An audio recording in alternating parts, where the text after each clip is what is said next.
우리에게 주신 하나님의 말씀은 신약 성경 누가복음 16장입니다. 누가복음 16장 19절에서 31절의 말씀입니다. 신약 성경 123쪽에 있습니다.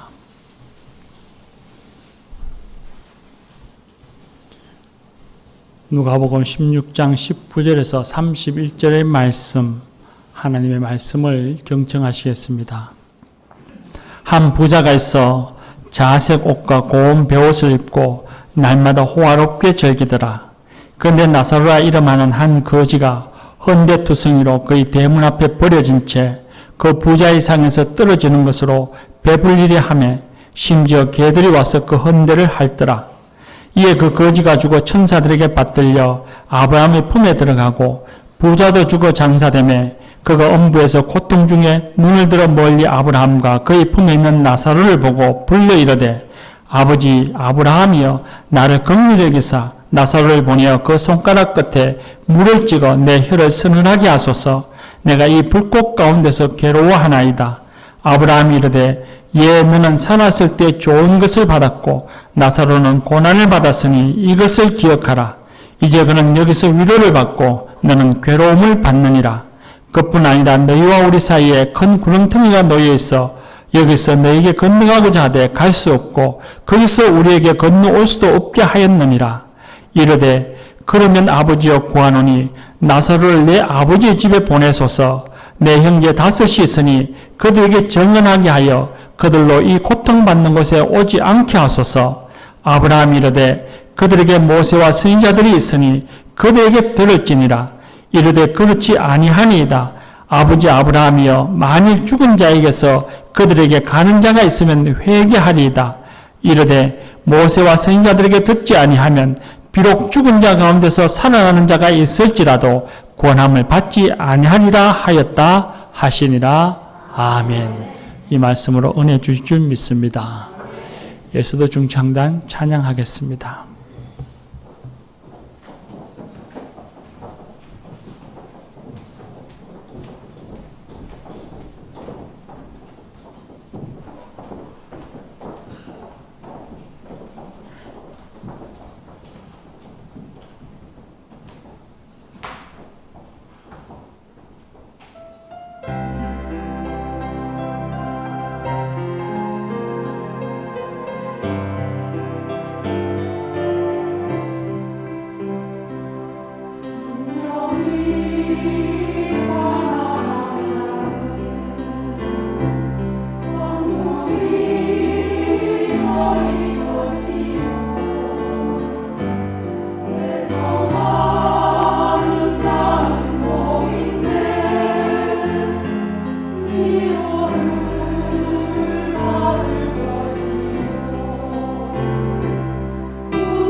할렐루야. 예, 우리 모두가 하나님의 복 있는 자임을 믿습니다. 귀한 찬양 감사합니다. 오늘 읽은 성경의 말씀은 부자와 거지 나사로라는 제목으로 잘 알려진 예수님의 비유의 말씀입니다. 한 부자가 있었습니다. 그가 얼마나 부유한지, 그가 어떻게 부자가 되었는지는 성경은 자세히 말씀해 주지 않습니다. 그래서 제가 말씀을 읽으면서 느끼는 바는 아마 윗대로부터 재산을 물려받은 상속으로서의 부자가 아니었을까, 그런 생각을 해봅니다. 어떻게 부자가 되었는지 자세히는 알 수 없지만 어쨌든 이 부자는 값비싼 옷을 입고 과시적으로 돈을 사용하면서 하루하루를 호화롭고 풍요롭게 살아가는 사람이었습니다. 근데 반면에 나사로라고 하는 사람은 부자의 집 문 앞에 버려진 채로 살아가는 가난한 거지였습니다. 그가 왜 거지 생활을 하며 살아가는지는 성경은 말씀해 주지는 않습니다. 다만 그의 삶이 얼마나 궁색한지를 성경은 가르쳐 주시는데, 그의 몸에는 온통 다 종기투성이이고, 그가 인생에 소원이 하나 있는데 부자 집에서 그 식탁에서 떨어지는 부스러기로 배부르게 한번 먹어봤으면 하는 것이 인생의 소원인 사람이었습니다. 가까운 친구라고는 자기 몸에 난 종기를 핥는 개가 전부인 사람이었습니다. 그렇게 그 두 사람이 한 공간 속에서 살아가다가 또 그 두 사람이 죽었습니다. 죽었는데 그들의 삶의 모습은 또 좀 달랐습니다.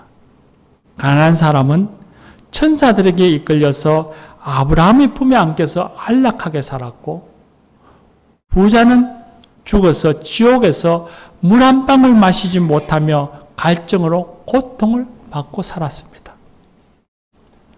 전세가 대역전되었습니다. 이 세상에 사는 동안에는 부자는 평안하였고 거지는 고통스러웠는데, 저 세상에서는 인식이 바뀌어졌습니다. 거지는 평안하였고 부자는 괴로워했습니다.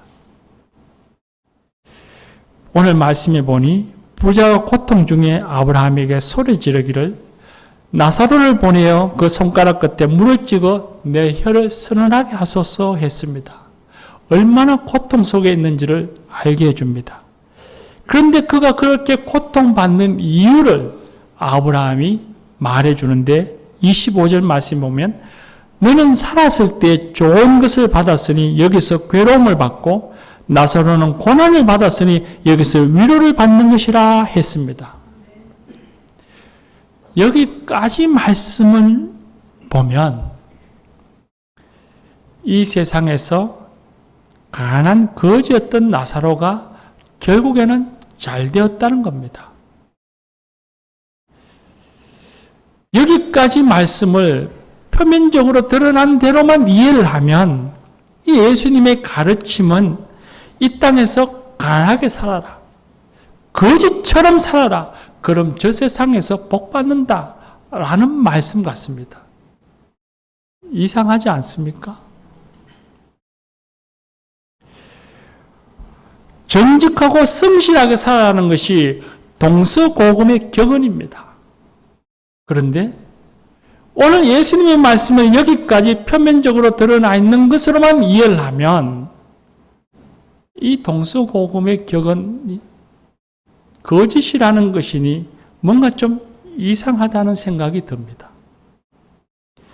만약 정말 그렇다면, 이 세상에서 거지같이 살면 저 세상에서 평안하다고 정말 그렇다면 누가 이 세상에서 열심히 일하겠습니까? 좀 초라하게 보일지라도 거지같이 살고 가난하게 살아서 저 세상에 가서 천국에 들어가 위로를 받으려고 할 것입니다. 만약 정말 그렇다면 우리는 부자가 되는 것을 두려워해야 할 것입니다.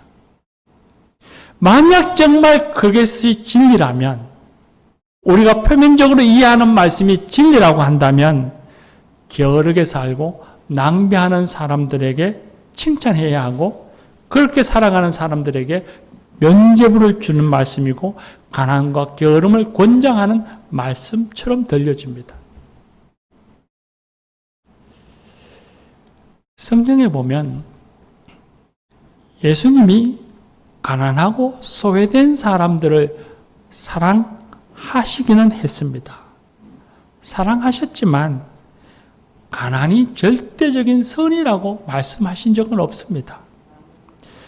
어떤 상황에 구애됨이 없이 가난하다는 그 자체만으로 예수님이 그들을 사랑하시진 않았다는 겁니다. 오히려 예수님께서는 데살로니가후서 3장 말씀에 보면 게으르게 행하여서 일하지 않는 사람들에게 말씀하시기를 일하기 싫어하거든 먹지도 말라 하셨습니다. 잠언 25장 33절과 34절 말씀에 보면 내가 좀 더 자자, 좀 더 졸자, 좀 더 누워있자 하니 내 빈궁이 강도같이 오며 내 곰핍이 군사같이 이르리라 하셨습니다. 그리고 잠언 6장 9절 말씀에 게으른 자여 내가 어느 때까지 누워있겠느냐 하면서 책망하셨습니다. 게을러서 가난해진 자들을 향해서 책망하셨습니다. 성경을 보면 예수님이 부자를 책망하실 때가 종종 있습니다. 그런데 그 책망하신 이유가 부자라는 이유만으로 그들을 미워하시거나 책망하신 것이 아니었습니다. 부자가 절대적인 악이라고 말씀하신 적도 없고 물질이 무조건 나쁜 것이라고 말씀하신 적도 없습니다. 성경을 보면 부자로 칭찬받는 사람도 많습니다.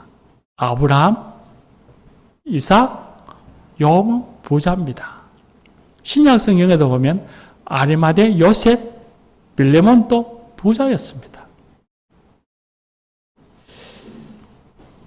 그러니 이 비유의 말씀이, 오늘 우리가 읽은 이 비유의 말씀이 이 세상에서 부자가 되지 말고 가난하게 살아라.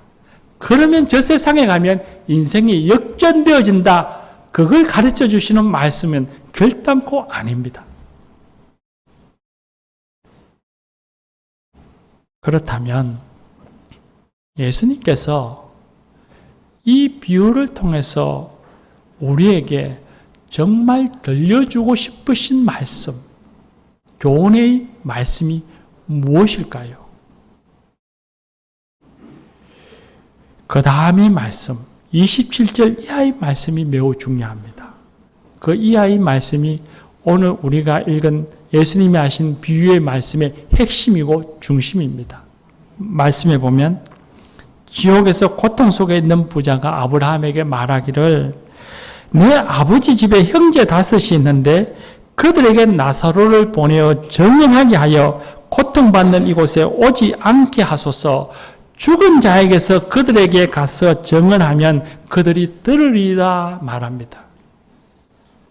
그들이 회개하고 들을 것이라고 간청을 하니 아브라함이 말하기를 모세와 선지자들에게 듣지 아니하면, 즉 하나님의 말씀이 있는데, 이 예수님 말씀하실 때는 신약 성경이었고 구약 성경만 있으니까 그 하나님의 말씀이 그들에게 있는데 그 하나님의 말씀을 읽고 듣고도 변화되지 않는다면 죽은 자가 살아났어 한다 할지라도 구원함을 받지 않을 것이다 하시면서 거절하셨습니다.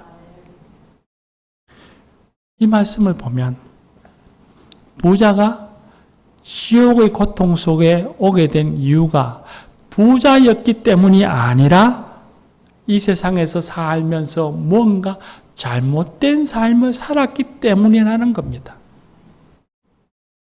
자신이 잘못된 삶을 살아서 지금 지옥에 와 있으니까 이 세상에서 살고 있는 5 형제도 나처럼 살아서는 안 됩니다. 지금 그렇게 살고 있으니 가서 제발 잘못 살고 있다고 좀 가르쳐 주세요.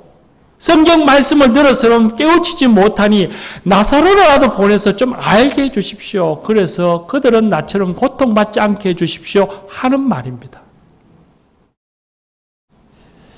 그러니 예수님의 비유의 핵심은, 예수님께서 이 비유를 통해서 우리에게 들려주고 싶으신 말씀은 부자의 행실을 본받지 말라는 겁니다. 이 세상에서 우리가 어떻게 살아야 할 것인가를 가르쳐 주시는 말씀인 겁니다. 예수님은 비유의 말씀을 통해서 매일같이 자기를 위하여서는 화로운 생활, 풍요로운 생활을 하면서 자기 문 앞에 버려져서 고통받고 있는 그 가난한 나사로, 가난한 사람을 돌보지 않고 살아가는 부자와 같은 사람들, 그들을 향해서 책망하신 겁니다. 그런데 이 말씀이 단순히 가난한 사람을 도우며 살아라고 하는 도덕적인 생활에 대한 말씀만이 아닙니다. 그것보다 훨씬 더 넓고 깊은 의미가 있는데 이 말씀은 영적인 문제이고 하나님과의 관계에 대한 말씀입니다. 어떻게 알 수 있느냐 하면 우리가 읽은 말씀의 앞부분을 보면 알 수 있습니다.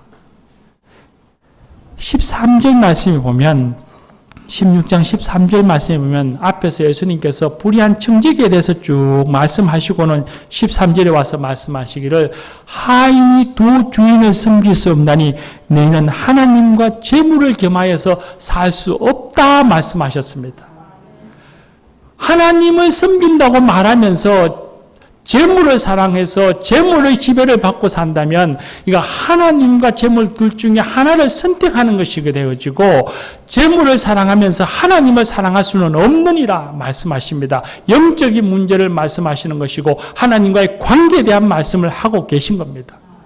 그런데 이 말씀을 들은 바리새인들이 14절 말씀에 보면 바리새인들이 돈을 좋아하는 자들이라 예수님의 말씀을 듣고 비웃었다 했습니다.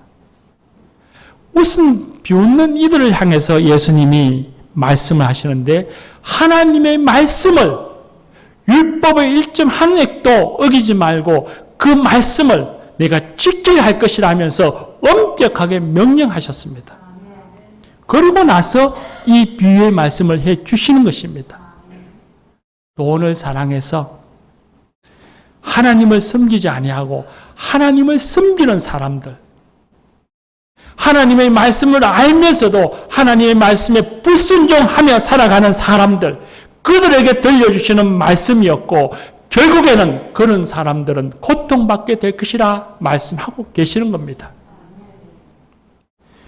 하나님의 뜻을 생각하지 않고 자기를 높이고 자기만의 풍요와 자기만의 화로움을 즐기며 자기만을 위하여 살아가는 사람이 되지 말라는 말씀입니다. 하나님의 뜻을 외면하고 자기만을 위하여 살아가는 것이 지금 당장은 평안하고 안락할 것 같으나 그 길은 고통의 길이요 하나님과 상관없는 길이요 죽음의 길이라고 말씀하고 계십니다. 이 말씀을 반대로 이해하면 부자라는 삶의 자리를 주신 하나님의 뜻, 내 집 문 앞에 가난한 자를 두신 하나님의 뜻을 생각해서 하나님의 말씀에 순종하여 하나님 나라를 위한 삶을 살아갈 때에 그 인생의 길은 생명의 길이요. 그 길 인생길에서 하나님을 만나고 하나님 주시는 평안을 누리는 행복의 길이라고 말씀하고 계시는 것입니다. 우리가 어떤 길을 택하여 살아갈 것인지를 오늘 결정해야 한다고 말씀하고 계십니다. 이와 유사한 말씀이 있습니다. 마태복음 25장에 나오는 달란트 비유의 말씀입니다. 그 말씀에 보면 주인이 먼 여행을 떠나면서 종들을 불러서 자기의 소유를 다 제각각 맡깁니다. 한 종에게는 5달란트를 주고 또 한 종에게는 2달란트를 주고 나머지 종에게는 1달란트를 주었습니다. 주인으로부터 5달란트와 2달란트를 받은 종은 열심히 장사를 해서 그만한 이윤을 남겼습니다. 주인이 돌아와서 그 종들과 결산할 때에 주인이 5달란트와 2달란트를 남긴 종에게 착하고 충성된 종이라 칭찬하시고서는 그 많은 것들을 다 그 종에게 더하여 주었습니다.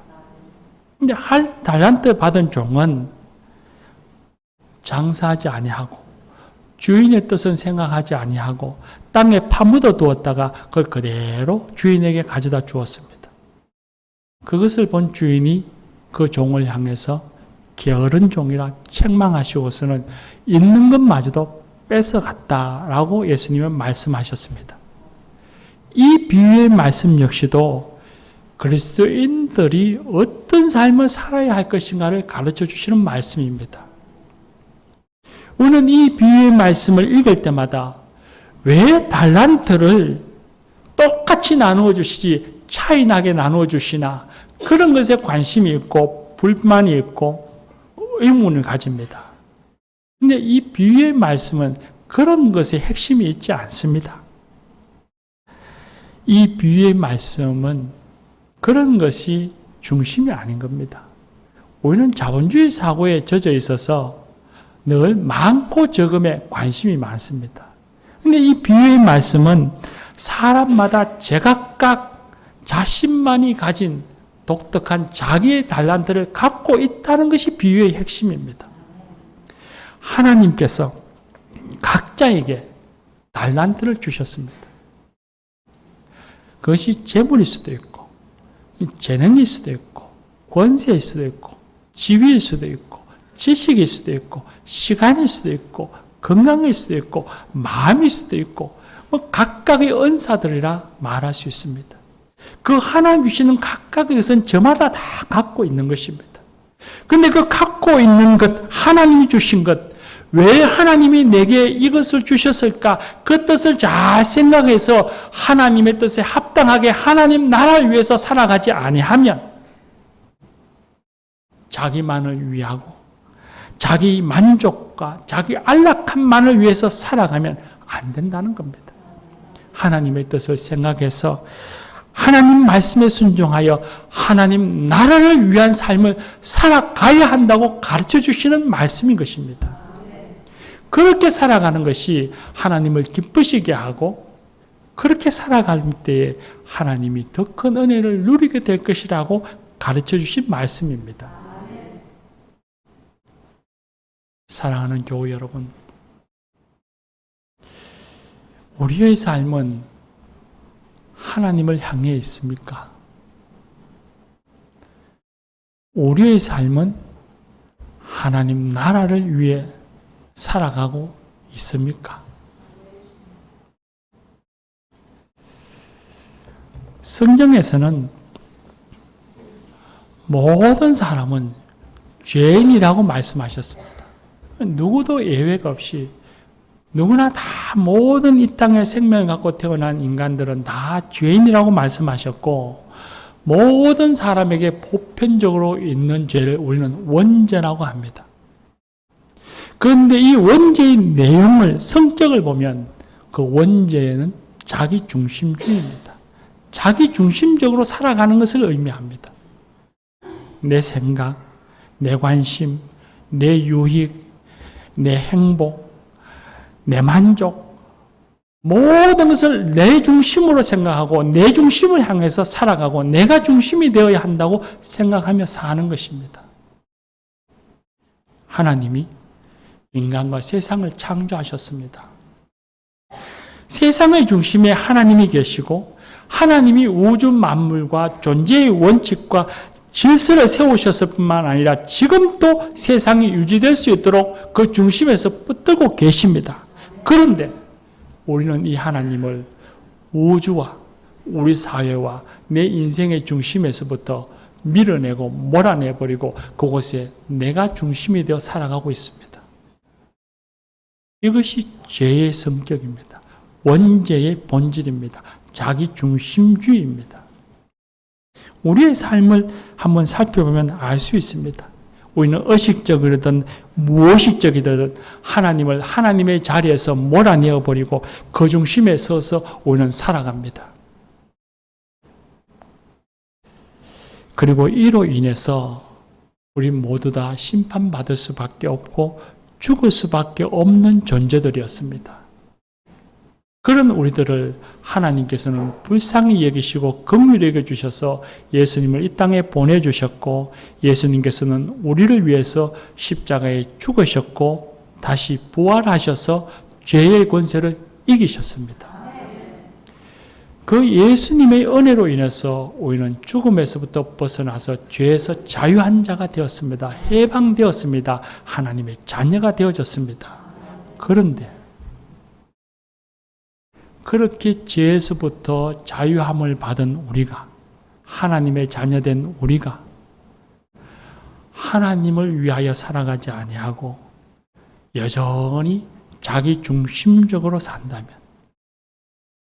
자기만을 위한 삶을 살아간고 그것이 전부인 양 살아간다면 예수 그리스도의 십자가의 은혜를 아는 사람이라, 예수 그리스도의 부활의 권능을 입은 사람이라 말할 수 있겠습니까? 예수님의 십자가의 죽음을 헛되이 하는 사람은 아니겠습니까? 그래서 바울 사도는 갈라디아서 5장에 이렇게 말씀하십니다.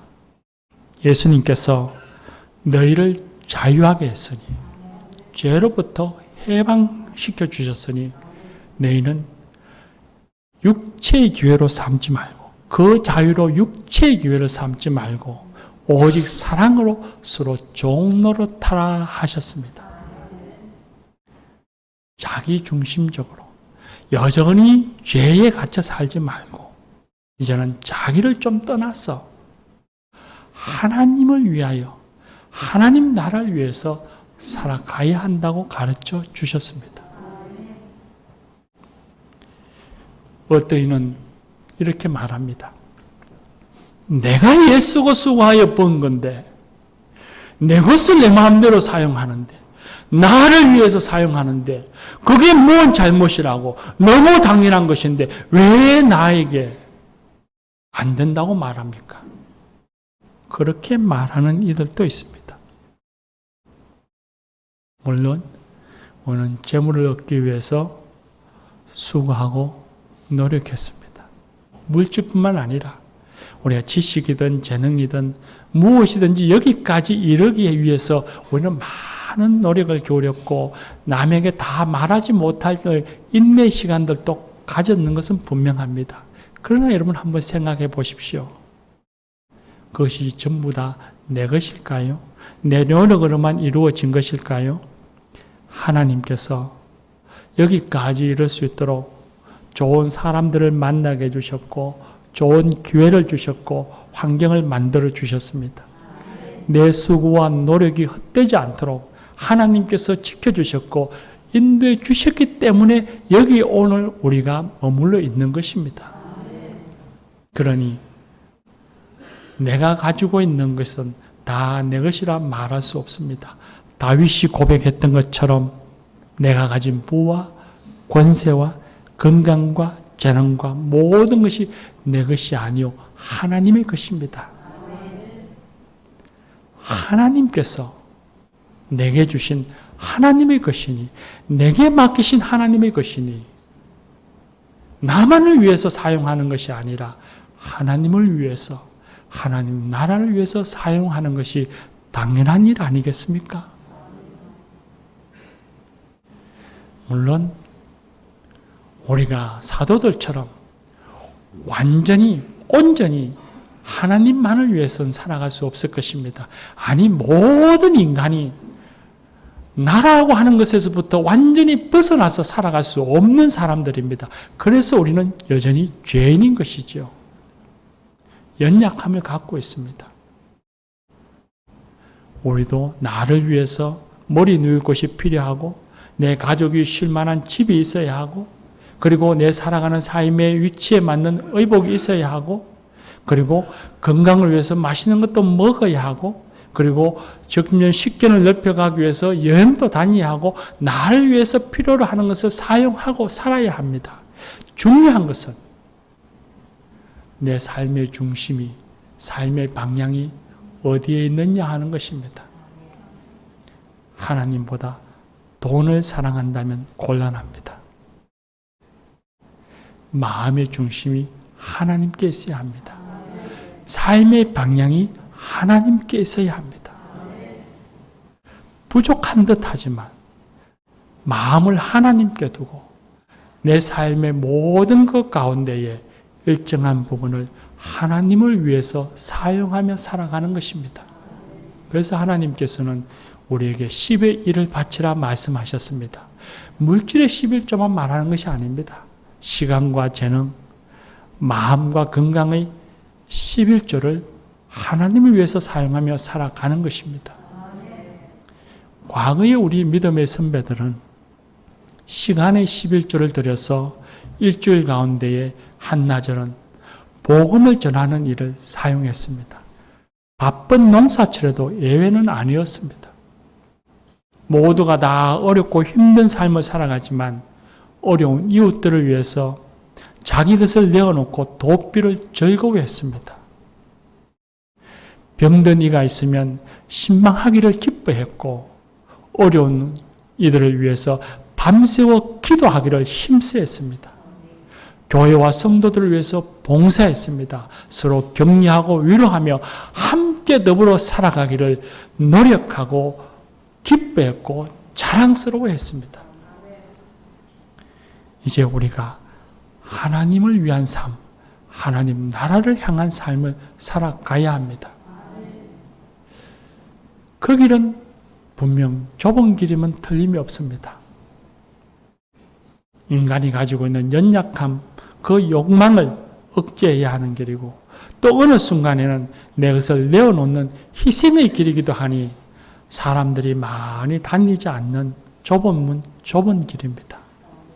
그러나 그 길은 주님께서 오늘 말씀하셨습니다. 그 길은 하나님의 말씀에 순종하는 길이요. 그 길은 생명의 길이요. 그 길로 가면 하나님이 함께 하심을 깨닫고 하나님이 주시는 평안과 기쁨을 누리는 은혜의 길이라고 말씀하셨습니다. 저와 여러분이 이 복을 누리며 살아가기를 소망합니다. 기도합시다.